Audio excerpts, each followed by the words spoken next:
Hello বন্ধুরা, আমি মিনারুল। গিয়েছিলাম ভালাইপুর বাজারে। সেখান থেকে কাজ শেষে ফেরার পথে আসছিলাম ঝোড়াঘাটা গ্রামের ভিতর দিয়ে।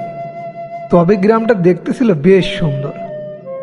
ভালাইপুর বাজার থেকে ঝোড়াঘাটা গ্রামের ভিতরে কিছুটা পথ আসলে বাদ দেয় মসজিদ। আর মসজিদের পাশ দিয়ে যে রাস্তাটা মাঠের দিকে চলে গেছে, আমি সেই রাস্তা দিয়ে যেতে থাকি। আসলে মাঠের ভিতরের এই রাস্তাটা ঝোড়াঘাটা আর গুচ্ছ গ্রামকে এক্সিট করে দিয়েছে। খুব সহজেই মানুষেরা এই রাস্তার মাধ্যমে যাওয়া আসা করতে পারে, এবং গুচ্ছ গ্রামে যারা থাকে ওই সব মানুষগুলা খুব সহজেই ভালাইপুর বাজারে যেতে পারে এই রাস্তা দিয়ে। এক কথায় বিষ্ণুপুর, ইব্রাহিমপুর এবং গুচ্ছ গ্রাম মানুষের জন্য শর্টকাট রাস্তা হলো এটা। তবে মাঠের ভিতরের এই রাস্তাটা আসলেই ছিল দেখার মতো।